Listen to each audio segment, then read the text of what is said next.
Chapter number 3 integration of second year हम start करने वाले हैं। हमने पहले इस चीज़ को डिस्कस किया था कि डेरिवेशन जो है और इंटीग्रेशन के एक दूसरे के इन्वर्स है। फिर हम स्टार्ट करते हैं एक एग्जांपल से। हमारे पास अगर एक इंटीग्रेशन है, लेट्स से कि मैं डेरिवेटिव लेता हूँ, डेरिवेटिव ऑफ एक्स अगर मैं लेता हूँ तो इसका रिजल्ट मेरे पास 1 आता है।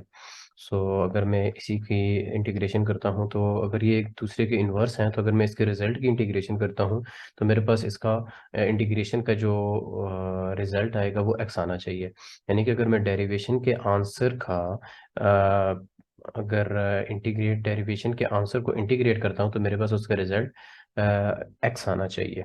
ठीक है, यहाँ पर उसका आंसर 1 और उसका रिजल्ट हमारे पास एक्स आना चाहिए। तो मैं इंटीग्रेट करता हूँ, लेट्स से अगर मैं 1 को इंटीग्रेट करता हूँ तो ये मेरे पास एक्स कैसे आएगा। वी नो दैट कि अगर मेरे पास कोई भी नंबर हो, लेट्स से कि 2 की पावर 0 है, अगर उसकी पावर 0 हो तो वो 1 के इक्वल होता है। ठीक है, इसी तरह अब यहाँ पे हम विद रिस्पेक्ट टू एक्स अगर हम इंटीग्रेट कर रहे हैं तो यहाँ पर हम ये कंसिडर करते हैं कि यहाँ पर हमारे पास एक्स की पावर 0 है, तो ये मेरे पास एक्स जो है वो एक्स की पावर 0 कंसिडर हो जाएगा।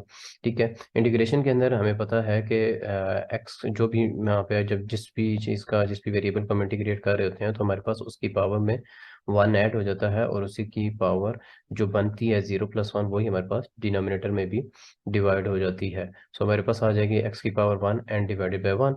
सो we do not need to write 1 in the denominator, so our result is x। So यहाँ से हमारे पास एक चीज़ क्लियर होगी कि हमारे पास जो x आएगा, लाइक जो हमारे पास जिस चीज़ का भी हम डेरिवेटिव लेंगे उसका जो रिजल्ट आएगा, अगर हम उसके रिजल्ट का डेरिवेटिव लेंगे तो हमारे पास दोबारा वही चीज़ आ जाएगी जिसका हमने डेरिवेटिव लिया होगा। सो यहाँ पे हमने उस चीज़ को चेक कर लिया। नाउ अब इसमें एक क्वेश्चन और राइज होता है कि अगर हमारे पास एक और इसी तरह का क्वेश्चन है, लेट्स से कि अगर हम करते हैं d/dx और इसके साथ हम कर देते हैं x+1। ठीक है, अगर मैं x+1 का डेरिवेटिव लेता हूँ तब भी मेरे पास इसका जो डेरिवेशन है वो मेरे पास 1 ही आ रही है।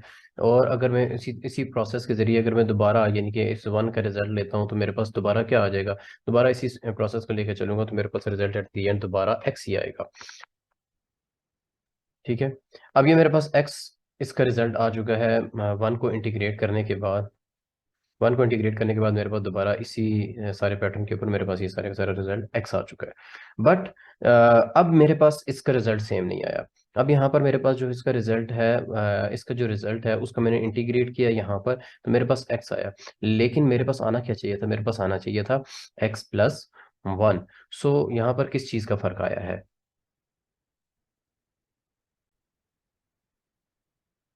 प्रॉब्लम हमारे पास ये आई है कि हमारे पास रिजल्ट सेम नहीं आ रहा है, यानी कि जिसका डेरिवेटिव लिया है उसका रिजल्ट और इंटीग्रेशन के रिजल्ट जो है ये दोनों सेम होना चाहिए। यानी कि जिसका हमने डेरिवेटिव लिया है वो और जिसको और इंटीग्रेशन का रिजल्ट हमारे पास ये दोनों सेम आने चाहिए, but x is not equals to x+1।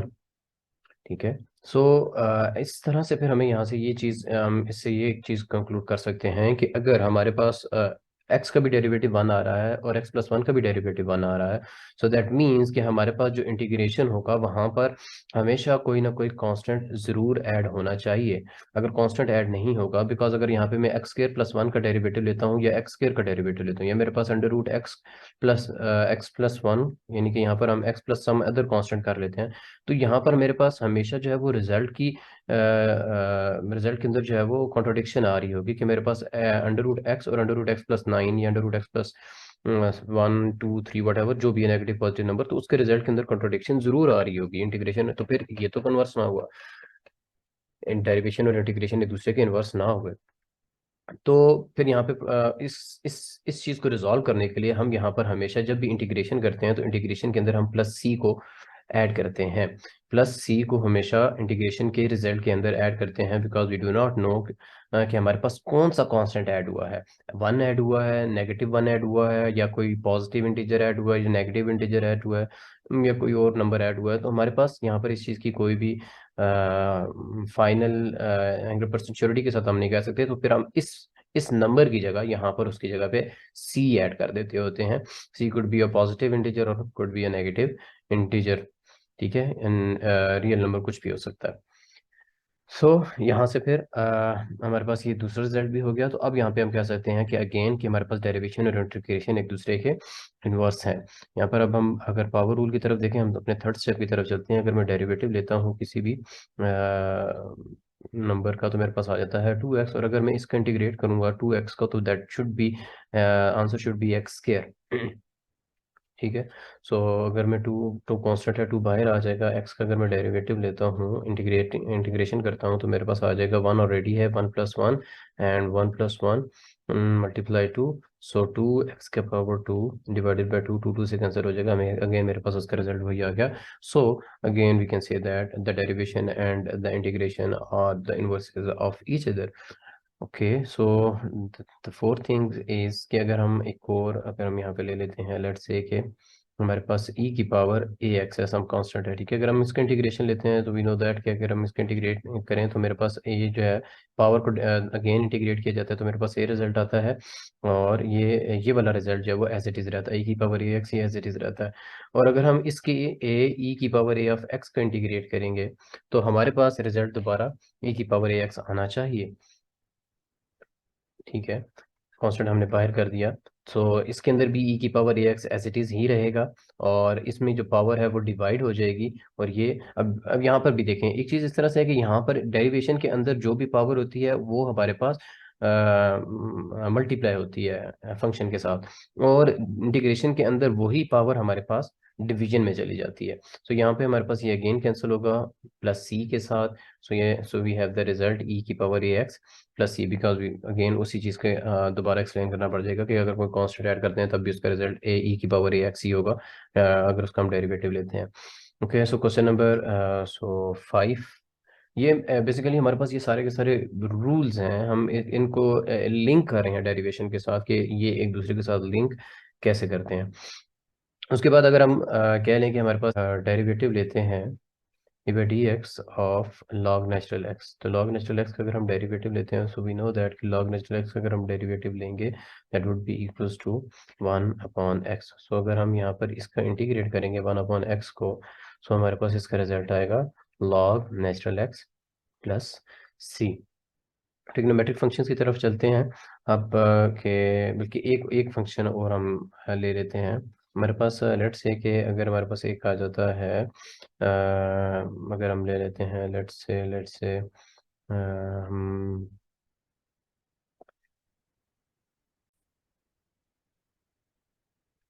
A power x को अगर हम डेरिवेटिव लेते हैं, so you know that that would be equals to a power x as it is, और इसके साथ लॉग नेचुरल एक्स आ जाता है। ठीक है। अगर हम इस रिजल्ट का अगर हम डेरिवेटिव लेते हैं, सो हमारे पास आ जाएगा, इंटीग्रेशन करते हैं, तो ये इसका रिजल्ट हमारे पास आ जाएगा e की power A x log natural of x. इसके साथ यहाँ पे हम बाहर इसको ले जाएंगे, और हमारे पास ये आ जाएगा, अगर हम इसको इंटीग्रेट करते हैं, that would be equals to e की power A X log natural of x and divided by log natural of x।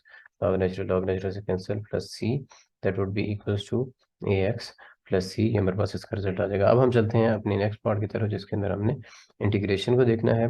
हमारे पास derivation of sine X, we know that that is equals to cos of X आती है।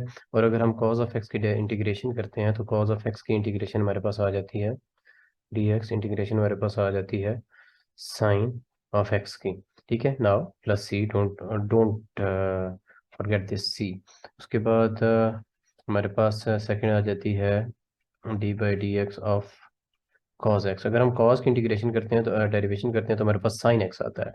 और अगर हम इसमें हम नेगेटिव साइन एक्स की इंटीग्रेशन करें, नेगेटिव साइन एक्स की इंटीग्रेशन करें, तो हमारे पास आ जाता है नेगेटिव साइन जो है, हम इसको एज अ कांस्टेंट जो है वो -1 को बाहर लिख लेते हैं। तो ये -1 हमारे पास, तो नेगेटिव साइन एक्स का जो डेरिवेटिव होता है, इंटीग्रेशन होती है, वो नेगेटिव कॉज एक्स प्लस सी होता है। ये आपस में एक दूसरे के साथ ऐड होकर हमारे पास आ जाता है कॉज एक्स प्लस सी। इसी तरह से हमारे पास जो थर्ड टर्म है, लेट्स से कि हम अगर हम डेरिवेशन करते हैं tan ऑफ एक्स की। ठीक है। अगर हम डेरिवेशन करते हैं tan ऑफ एक्स की, that would be equals to secant square x. ठीक है। और अगर हम सीकेंट स्क्वायर एक्स की डेरिवेशन करते हैं, इंटीग्रेशन करते हैं, तो that would be equals to tan of x plus C.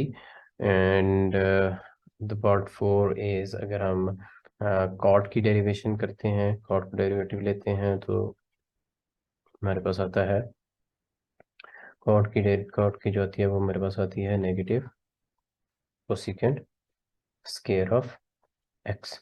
और अगर हमने cosecant negative cosecant square of x के अगर हम करते हैं, तो that would be equals to, again यही नेगेटिव जो है वो हमारे पास नेगेटिव नेगेटिव प्लस हो जाएगा, उसी तरह से जिस तरह सीकेंट साइन का हुआ है, और हमारे पास रिजल्ट आ जाएगा नेगेटिव।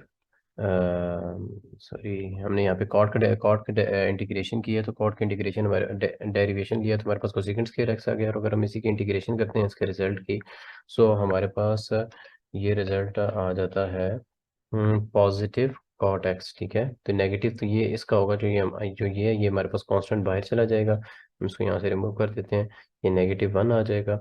और हमारे पास जो इसका रिजल्ट आएगा वो आ जाएगा negative cot of X plus C. और अगर हम इसको करते हैं तो हमारे पास आ जाएगा plus cot of X plus C. ठीक है, ये याद रखिएगा, ये इस नेगेटिव साइन को एक्चुअल में जो है ये नेगेटिव साइन वहां पर नहीं आएगा हमारे पास। अगर डायरेक्टली साइन की इंटीग्रेशन आती है तो that would be equal to negative cos cos x होगी।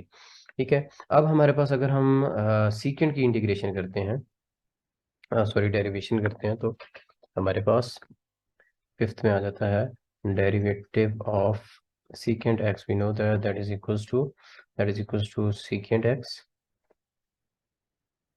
tan x। और अगर हम इसको ये इंटीग्रेट कर लेते हैं secant x tan x को dx, that would be equals to secant x plus c। इसी तरह से अगर हम कोसिकेंट की लेते हैं, कोसिकेंट x को डेरिवेटिव करते हैं, तो हमारे पास इसका रिजल्ट आ जाता है, cosecant cosecant secant x cot x, cosecant x cot x. और अगर हम कोसिकेंट एक्स और कॉट एक्स की इंटीग्रेशन करते हैं, कोसिकेंट एक्स कॉट एक्स की अगर हम इंटीग्रेशन करते हैं, तो we have cosecant X plus C. ठीक है, और अगर हम इस तरह से अगर हम लॉग नेचुरल सीकेंट एक्स की अगर हम डेरिवेशन करते हैं, उसका डेरिवेटिव लेते हैं, D by D x of log natural secant x को अगर हम लेते हैं, तो हमारे पास आता है उसका रिजल्ट tan x। ठीक है, और अगर हम इसी तरह से tan x का अगर हम डेरिवेटिव लेते हैं, तो that would be equals to log natural secant X plus C. So इतनी ज़्यादा एग्जांपल्स के साथ हमने ये सारी चीज़ों को देख लिया, एक दूसरे से लिंक भी कर लिया। और भी कुछ एग्जांपल्स है, उनको अपने भी हाथ पर ट्राई कीजिएगा, हमारे पास इसका रिजल्ट भी एट दी एंड जो है वो सेम यही आता है। अब दो रूल्स और हैं जिनको देखना ज़रूरी है, बट बिफोर दैट इन सारी चीज़ों को अच्छे से अंडरस्टैंड कर लीजिए कि हमारे पास अगर डेरिवेशन जो है, बेसिकली डेरिवेशन जो है वो इंटीग्रेशन का इन्वर्स है, और इन्वर्स इंटीग्रेशन जो है वो डेरिवेशन का जो है वो इन्वर्स है। नेक्स्ट रूल्स जो है वो हम नेक्स्ट वीडियोस के अंदर डिस्कस करेंगे। अल्लाह हाफिज़।